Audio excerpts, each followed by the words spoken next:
Assalamualaikum warahmatullahi wabarakatuh. Perkenalkan, nama saya Shirley. Di sini saya membuat video tugas mata kuliah EAI, yaitu mengimplementasikan tools dari message broker, yaitu salah satunya adalah RabbitMQ. Nah, di sini kita akan mendownload terlebih dahulu RabbitMQ-nya dengan cara mendownload Erlang terlebih dahulu. Erlang ini sebagai virtual machine-nya. Jadi nanti di dalam virtual machine ini si Erlang, nanti si RabbitMQ-nya ini baru dijalankan. Nah, habis itu download Erlang, kita bisa download si RabbitMQ-nya. Bisa di-download. Habis itu setelah kita download, kita bisa ke manajemen untuk plugin-nya. Untuk memulainya, kita bisa mengetikkan komen ini pada comment prompt, lalu kita masuk ke server RabbitMQ-nya. Nah, di sini server RabbitMQ itu defaultnya yaitu localhost 15672.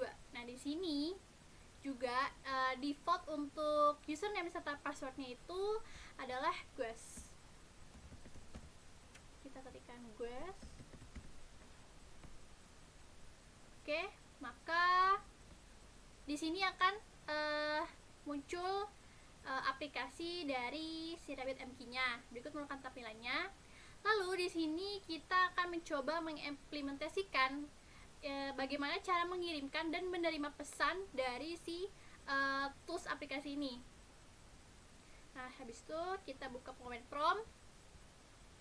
Di sini kita masuk ke dalam HASM-PP htdocs ya, di sini dengan cara mengetikkan cd hpp htdocs. Nah, di sini kita buat direktorinya untuk filenya. Di sini kita bisa buat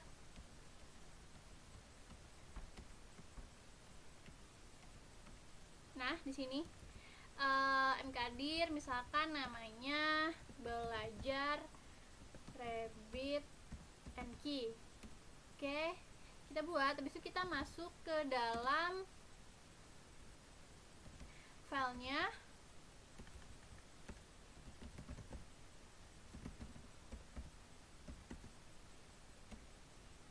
Oke, kita udah masuk ke dalamnya. Nah, di sini kita akan mencoba menginstal AMQP library-nya. Di sini dengan command npm install AMQP lib. Kita install dulu. Kita tunggu. Nah, setelah kita menginstal AMQP library-nya, di sini kita akan mulai mencoba pada programnya. Jadi untuk mempersingkat waktu, di sini saya sudah menyelesaikan kode dari programnya. Di sini saya akan menjelaskan dari awal lagi untuk lebih detailnya. Di sini kita akan mengimport library AMQP-nya. Di sini gunanya untuk apa sih? Untuk koneksi dari si pengiriman pesannya itu. Nah, di sini sudah kita require aksesnya.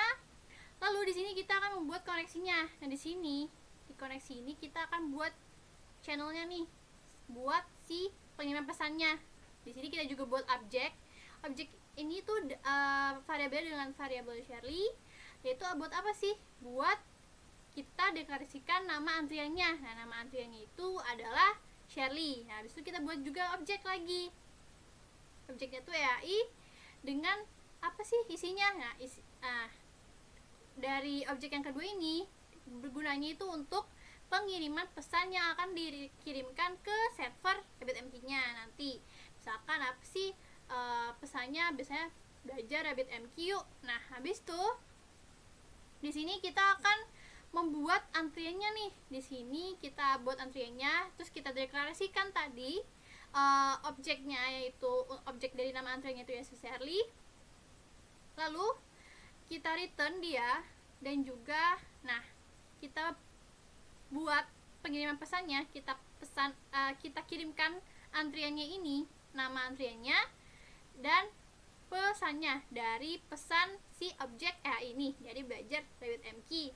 Nah, habis itu kita buat konsolnya nih, kita send si pesannya ini dari objek EAI.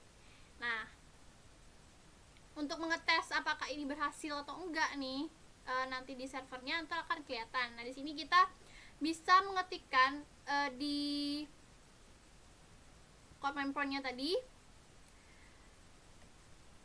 dengan komen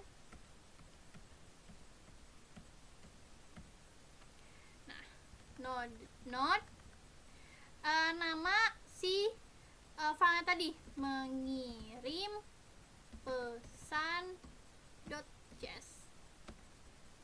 Oke, kelihatannya dia di sini send belajar RabbitMQ. Nah, habis itu kita lihat ya ke servernya, berhasil nggak dia? Oh, ready nih dari si Shelly tadi, objek Shelly tadi, nama antriannya itu ke RabbitMQ-nya. Nah, dia ready nih. Message-nya tuh ada ready apa? 1 nih. Nah, totalnya 1. Nah, berarti berhasil kita mengirim pesannya. Setelah itu, kita akan menerima pesannya.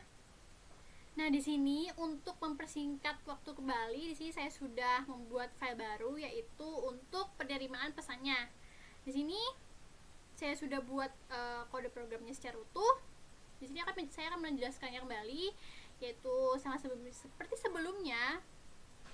Cuman di sini untuk si penerimaan pesan ini kita deklarasi antrian juga, yaitu dengan objek dan objeknya kita deklarasi antriannya itu apa. Lalu di sini yang pembedanya itu adalah jika sebelumnya kita mengirim pesannya itu dengan send, kita kirim tuh ke antriannya tuh send. Kalau di sini kita akan consume atau menangkap pesan yang akan dikirim oleh si RabbitMQ-nya. Nah, di sini untuk melihatnya lagi berhasil apa enggak, di sini kita bisa jalanin lagi pada comment prompt-nya. Terus kita masukkan filenya, menerima pesan .js. Nah, kelihatan ya pesannya ini. Terus kita cek di servernya. Oke, berhasil ya. Ini dari si objeknya, antriannya dari si penerimaan, si siap. Terus nah, udah ditangkap pesannya. Jadi si ready-nya ini udah berubah jadi 0 karena pesan yang tadi udah dikirimkan itu udah ditangkap. Jadi untuk kesimpulan yang dapat diambil itu saya bisa analogikan pada gambar berikut. Nah, di sini jadi pada RabbitMQ ini ada beberapa istilah. Nah, itu ada 3 istilah ya. Di sini P ini melambangkan producing atau yang biasa disebut dengan produser. Nah, produser ini dalam artian mengirim pesan seperti pada file mengirimkan pesan tadi sebelumnya. Lalu untuk bagian kotak-kotak ini adalah antriannya si QW tadi. Nah, di sini pada saat producing ini mengirimkan pesan. Nah, di sini jadi kita keep dulu nih si pesannya itu di dalam antrian. Jadi di dalam produksi ini kita tuh dapat mengirimkan banyak pesan dalam di antrian ini. Nah, habis itu setelah itu akan ditangkap, akan diterima oleh si ini mewakili consumer. Consumer itu adalah menerima pesan seperti pada file menerima pesan sebelumnya. Nah, di situ si menerima pesan ini dia dapat menerima pesan dari banyaknya si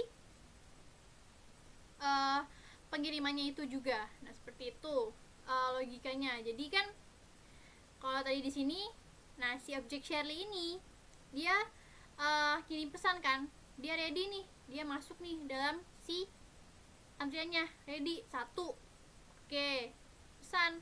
Lalu si objek siap ini nerima nih sebagai konsumernya, si dia konsum nerima. Nah, maka si antriannya tuh jadi gak ada lagi karena diterima pesannya, makanya dia berubah jadi 0. Nah, seperti itu logikanya. Mudah-mudahan kesimpulan ini sudah jelas. Semoga bermanfaat juga materinya. Sekian dari saya, yaitu Shirley. Terima kasih. Wassalamualaikum warahmatullahi wabarakatuh.